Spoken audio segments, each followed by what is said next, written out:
এখন বাজে 10:35 আর আমরা বড়ঘুটু ট্যুরিজম প্রপার্টি থেকে আমাদের বাড়ির জন্য বেরিয়ে পড়লাম কলকাতায়।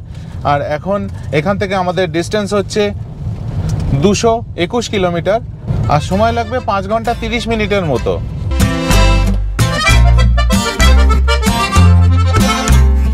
আজকে আমাদের রুটটা হবে মুকুটমণিপুর থেকে বিষ্ণুপুর হয়ে আরামবাগ হয়ে কলকাতা। আর এই বড়ঘুটু ট্যুরিজম প্রপার্টি হচ্ছে মুকুটমণিপুর ড্যাম থেকে ভেতরের দিকে এইরকম একটা ছোট রাস্তা ঢুকে আসছে, সেইটা দিয়ে এসে খানিকটা এলেই বড়ঘুটু ট্যুরিজম প্রপার্টি। তবে এখানে চিন্তার কোনো কারণ নেই, ম্যাপে ওয়েল ডিফাইন্ড এই বড়ঘুটু ট্যুরিজম প্রপার্টি। তাছাড়াও রাস্তার সাইডে সাইডে সাইনবোর্ড দিয়ে ডিরেকশন মেনশন করা আছে। যেতে যেতে ডান হাতে মুকুটমণিপুর লেক পড়লো আর একটু ছবি তোলার জন্য দাঁড়িয়ে পড়লাম। এই হচ্ছে মুকুটমণিপুর লেক। অসাধারণ লাগে, সত্যি কথা বলছি অসাধারণ লাগে, কিন্তু এখন খুব একটা ভালো লাগছে না এই ওয়েদারটার জন্য। এখানে কীরকম ফগি হয়ে রয়েছে দেখুন, দূরে কিচ্ছু দেখা যাচ্ছে না। আর ওই যে দূরে দেখতে পাচ্ছেন খানিকটা, ওটা হচ্ছে মুকুটমণিপুর ড্যাম, যেটার উপর দিয়ে গতকাল আমরা টোটোয় করে গেছিলাম। গতকাল যে আমরা মুকুটমণিপুর ঘুরে দেখেছিলাম সেই সব জায়গা যা আমরা ঘুরে দেখেছিলাম সেগুলো আছে এর আগের এপিসোডে। সেগুলো যদি আপনারা না দেখে থাকেন প্লিজ একবার দেখে নেবেন, আশা করি আপনাদের ভালো লাগবে। আমি ভিডিওর লিঙ্ক ডেসক্রিপশন বক্স আর আই বাটনে দিয়ে দিয়েছি। এবার আমরা উঠে পড়লাম মেন রোডে আর এগিয়ে যাচ্ছি আমাদের গন্তব্যের দিকে। রাস্তার কন্ডিশন ভালোই, কালকে আমরা এই রাস্তা দিয়ে এসেছিলাম, তবে আজকে সেই রাস্তা দিয়ে আর যাবো না, কিছুটা গিয়ে তারপর আমরা কালকের রাস্তা থেকে বিষ্ণুপুরের দিকে বেঁকে যাব। আমরা এই রাস্তাটা দিয়ে এলাম মুকুটমণিপুর থেকে, এই মোড়টা দিয়ে আমরা ডান দিকে ঘুরে এলাম, আর ওই দিকটা যেটা চলে যাচ্ছে ওটা দুর্গাপুরের দিকে চলে যাচ্ছে, যেটা দিয়ে আমরা গতকাল এসেছিলাম। আর এই রাস্তাটা দিয়ে আমরা চলে যাব বিষ্ণুপুরের দিকে। কালকে আমরা দুর্গাপুর থেকে যে রাস্তাটা দিয়ে এসেছিলাম তার থেকে আমার এই রাস্তাটা কিন্তু বেটার মনে হচ্ছে, যেটা বিষ্ণুপুরের দিকে এখন আমরা যাচ্ছি। রাস্তার কন্ডিশন তো ভালোই, প্লাস বাম্পার প্রচণ্ড কম, ইনফ্যাক্ট নেই বললেই চলে। আর রাস্তার দুপাশে গাছগুলো দেখুন কি অসাধারণ লাগছে। এখন ঘড়িতে সময় হয়েছে 11:40 আর আমরা দাঁড়িয়ে পড়লাম। বিষ্ণুপুরের থেকে আগে আছি আমরা, একটা জঙ্গলের মধ্যে দিয়ে পাস করছি, সেই জন্য দাঁড়িয়ে পড়লাম আপনাদের দেখানোর জন্য, আর নিজেও মন ভরে চারপাশটা দেখব।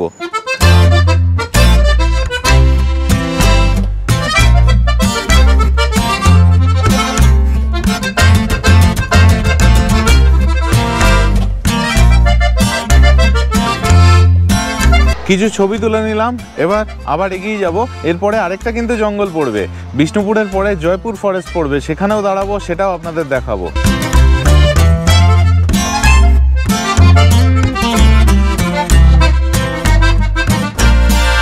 আজকের এই ভিডিওটা আপনারা দেখতে থাকুন। এই ভিডিওর শেষে আমি আমাদের এই ট্রিপে কোন কোন হেডসের আন্ডারে কত খরচা হয়েছে তার সব ডিটেলস দেবো। আমাদের গাড়ি মাইলেজ কত দিল, কত কিলোমিটার আমরা টোটাল ড্রাইভ করলাম, সব কিছু আপনাদের সামনে তুলে ধরবো, যাতে আপনারা এই ট্রিপটা করলে আপনাদের হেল্প হয়। এখান থেকে আমরা ডান দিকে ঘুরে যাচ্ছি টুয়ার্ডস আরামবাগ, আর ওদিকে সোজা রাস্তাটা বেরিয়ে গেল আসানসোল রানীগঞ্জের দিকে।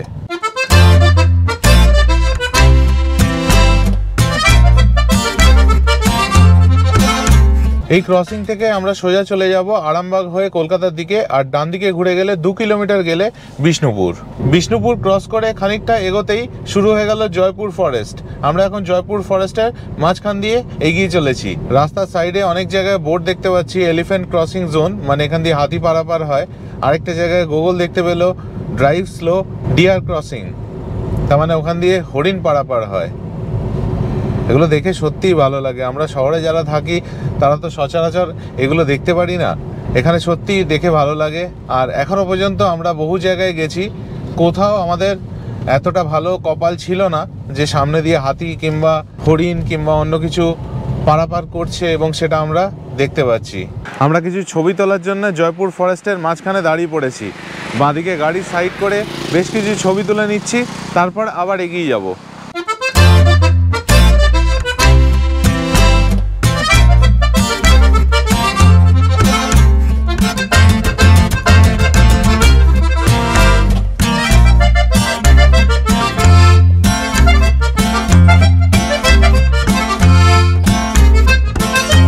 প্রাণ ভরে বেশ কিছু ছবি তুললাম আর ভিডিও তুললাম। এবার আমরা এগিয়ে চলেছি, আর একটু পরে আমাদের লাঞ্চ করার ইচ্ছা আছে জয়পুর ফরেস্টের জাস্ট পরেই। এখন ঘড়িতে বাজে 12:40, আর জয়পুর ফরেস্ট থেকে বেরিয়েই একটা রিসর্ট আছে, বনলতা রিসর্ট। ওইখানে আমাদের আজকে লাঞ্চ করার ইচ্ছে আছে। এই নিয়ে বহুবার আমরা জয়পুর ফরেস্টের মধ্যে দিয়ে এলাম, খুব সুন্দর লাগে। এত ফরেস্ট কাভারটা ডিপ, এখানে চারিদিকে এত সবুজ গাছে ভরা, সত্যি এসব দেখে মন আনন্দে ভরে ওঠে। এখন বাজে 12:45 আর আমরা পৌঁছে গেছি বনলতা হোটেলে। জয়পুর ফরেস্টটা ক্রস করে বনলতা হোটেল, মানে বিষ্ণুপুরের দিক থেকে এলে জয়পুর ফরেস্টটা ক্রস করেই ডান হাতে পড়বে বনলতা হোটেল। এদের এখানে থাকার জায়গাও আছে, আবার রেস্টুরেন্টও আছে। আমরা বহুবার এখানে এসেছি, এখানে থাকিনি কোনোবার, কিন্তু রেস্টুরেন্টে এসে খাওয়া দাওয়া করেছি। এবার এসে পৌঁছলাম বনলতা রিসর্টের রেস্তোরাঁয়। আজকে লাঞ্চের জন্য আমরা নিলাম একটা ভেজ থালি, একটা মাছ ভাজা আর 1 প্লেট চিকেন। লাঞ্চে আমি নিলাম চিকেন বিরিয়ানি, তার সাথে এরকম স্যালাড দিয়েছে। 1 প্লেট চিকেনে 4 পিস করে দিয়েছে, আর মাছ ভাজা 1 পিস নিয়েছি আমরা। আর বিরিয়ানির কোয়ান্টিটিও কিন্তু খুব ভালো দিয়েছে। এখানে এতখানি রাইস আমি ঢেলে নিয়েছি, তারপরেও এতটা রয়েছে বাটির মধ্যে। বিরিয়ানির সাথে যে মাংসটা দিয়েছে সেটাও কিন্তু বেশ বড় পিস, তার সাথে একটা আলুও দিয়েছে। আর বিরিয়ানির স্বাদ কিন্তু খুব ভালো। আমরা এখানে খুব ভালো একটা লাঞ্চ করলাম। এখানে আমাদের বিল হলো 592 রুপিস। এবার আপনাদের ইন্ডিভিজুয়াল প্রাইসগুলো বলে দিই। চিকেন বিরিয়ানি নিয়েছে 150 টাকা, চিকেন কষা 160 টাকা, ফিশ ফ্রাই আমরা নিয়েছিলাম 120 রুপিস, আর ভেজ থালি যেটা নিয়েছিলাম সেটা 110 টাকা, আর আমরা এক্সট্রা রাইস নিয়েছিলাম সেটার জন্য নিয়েছে 6 টাকা। বিশাল এরিয়া নিয়ে তৈরি এই বনলতা হোটেল। এইখানে দেখুন প্রচুর জায়গা আছে, এখানে ঘুরে দেখতেই সময় কেটে যাবে। আপনারা এখানে এসে থাকতেও পারেন, কিন্তু এখানে দেখুন কত ফুলের গাছ রয়েছে। এদের এখানে নিজস্ব নার্সারি রয়েছে, প্লাস এপাশে কিছু পাখি রাখা রয়েছে। সব আপনাদের ঘুরিয়ে দেখাচ্ছি। তবে আমি কিন্তু এখানে জাস্ট রেস্টুরেন্টে খেতেই এসেছি, লাঞ্চ করতে এসেছি, আমি কোনো প্রমোশন করতে আসিনি, এটা মেনশন করে দেওয়া দরকার। দেখুন এপাশে গাছগুলো দেখুন, গাঁদা ফুলে ভর্তি। এবার আপনাদের একটা সুন্দর জিনিস দেখাচ্ছি, দেখুন এখানে প্রচুর এমু পাখি রয়েছে।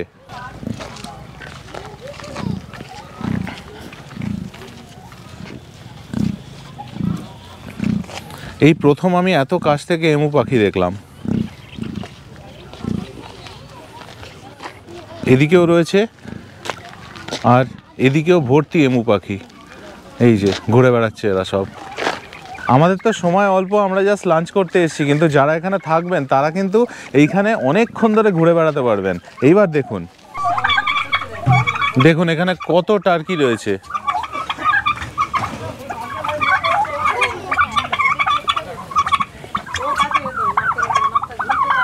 এগুলো সব হচ্ছে কোয়েল পাখি। কোয়েল পাখির খাঁচার পাশেই রয়েছে মুরগির খাঁচা, প্রচুর মুরগি রয়েছে এখানে। আমরা এখন গাঁদা ফুলের মাঝখানে এসে দাঁড়িয়েছি। এখানে ফুলের সাইজগুলো একবার দেখুন, চারিদিকে গাঁদা ফুল। ওদিকে আরও ফুল আছে, ওদিকটা আমরা যাব, এদিকটা আগে দেখে নিই। এবার আমরা চলে এসেছি আরও এগিয়ে, এখানে দেখুন কত ফুল। এখানে ঘুরতে ঘুরতে সামনে দেখতে পেলাম গরু রয়েছে। তো এটা তো নর্মাল, গরু অনেক জায়গায় দেখা যায়, কিন্তু তার পাশেই দেখলাম অনেকগুলো ঘোড়া রাখা রয়েছে। চলুন দেখা যাক। আর এই দেখুন সাদা ঘোড়া, এখানে একটা নয় আরও আছে, 3টে মোট ঘোড়া রয়েছে এখানে পরপর, সব খেতে ব্যস্ত এখন, আর 3টেই সাদা ঘোড়া। এই বনলতা হোটেল কিন্তু বিশাল জায়গা নিয়ে তৈরি, আর এটা আমাদের পুরোপুরি আনএক্সপেক্টেড। মানে আমরা ভেবেছিলাম এখানে লাঞ্চ করব, বেরিয়ে যাব, কিন্তু এত সুন্দর এত জিনিস দেখতে পাচ্ছি, এটা সত্যিই পুরোপুরি আনএক্সপেক্টেড ছিল আমাদের জন্য। এটা আরেকটা ঘোরার জায়গা হয়ে গেল আমাদের। আর এখানে দেখুন বিষ্ণুপুরের বিখ্যাত টেরাকোটার কাজ বিক্রি করা হচ্ছে। এদিকে আরামবাগ আর কলকাতা, আর এদিকে চলে গেলে বিষ্ণুপুর। সামনেই হচ্ছে জয়পুর ফরেস্ট, আর ঠিক জয়পুর ফরেস্টের আগেই বিষ্ণুপুরের দিকে যেতে গেলে বাঁ হাতে পড়বে বনলতা হোটেল অ্যান্ড রিসর্টস। এখন বাজে 2:15 আর আমরা বনলতা হোটেল অ্যান্ড রিসর্ট থেকে বেরিয়ে পড়লাম। এখন এখান থেকে আর ডিস্টেন্স আমাদের বাকি আছে 133 কিলোমিটার, সময় লাগবে 3 ঘন্টা 25 মিনিটের মতো। আর এদিক দিয়ে আমরা এগিয়ে চলেছি আরামবাগের দিকে। আরামবাগ ক্রস করে আমরা চলে যাব নিউ টাউনে, কলকাতায় আমাদের বাড়িতে।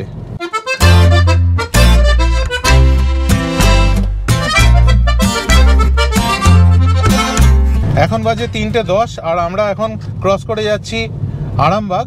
এখান থেকে কলকাতার ডিস্টেন্স 91 কিলোমিটার, আর সময় লাগবে 2 ঘন্টা 30 মিনিট। আরামবাগ থেকে বেরোনোর কিছুক্ষণ পরেই বেশ কিছু কিলোমিটার কিন্তু খুব বাজে রাস্তা ছিল। রাস্তায় গর্ত, ট্রাফিক বেশি এবং বিভিন্ন শেপ এবং সাইজের বাম্পার। তো খুব কষ্ট হলো বেশ কিছু কিলোমিটার আসতে।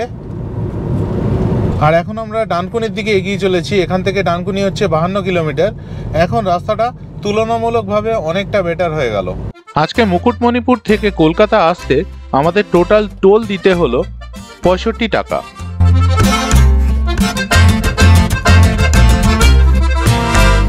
একটু আগে তারকেশ্বরের রাস্তা বাঁদিকে বেঁকে গেল আর ডান দিকে ডানকুনির দিকে আমরা ঘুরে গেলাম। তো ওখান থেকে রাস্তাটা সিঙ্গেল লেন হয়ে গেল, 4 লেন হাইওয়েটা ওখান থেকে বন্ধ হয়ে গেল। আর তারপর রাস্তার কন্ডিশন ভালো, কিন্তু রাস্তায় বড় বড় বাম্পার রয়েছে, কিন্তু কোনো গর্ত অ্যাজ চোখে পড়ছে না। প্যাচ ওয়ার্ক রয়েছে যদিও কিছু। এই রাস্তাটায় আপনারা যখন আসবেন খুব সাবধানে গাড়ি চালাবেন, কারণ এখানে প্রচুর বাম্পার, বিরাট বড় বড় উঁচু উঁচু বাম্পার এবং আনমার্কড, কোনো মার্কিং নেই কিন্তু। আর এমন এমন জায়গায় বাম্পারগুলো আছে দেখতে পাবেন না, মানে ধরুন রাস্তাটা ঘুরছে, ঘুরেই তুম করে একটা বাম্পার। তো ওই জন্য যখন এখানে আসবেন খুব সাবধানে দেখে গাড়ি চালাবেন। এরপর বাইরে অন্ধকার হয়ে গেছিল, তাই আমি আর কোনো ভিডিও করিনি। আমাদের এই পুরো ট্রিপে আমরা টোটাল 560 কিলোমিটার ড্রাইভ করেছি, আর আমাদের গাড়ির মাইলেজ ছিল 17.5 কিলোমিটার পার লিটার। এবার আমি স্ক্রিনে দিয়ে দিলাম আমাদের এই ট্রিপে কোন কোন হেডসের আন্ডারে আমাদের কত খরচা হলো। আমাদের টোটাল খরচা হয়েছে 16,494 টাকা। আজকের ভিডিও এই পর্যন্তই। খুব তাড়াতাড়ি নিয়ে আসবো আরো অনেক ভ্রমণের গল্প, তাই দেখতে থাকুন আমার চ্যানেল। আর ভিডিওটা ভালো লাগলে আমার YouTube channel travel with tags subscribe করার অনুরোধ রইল। ভালো থাকবেন।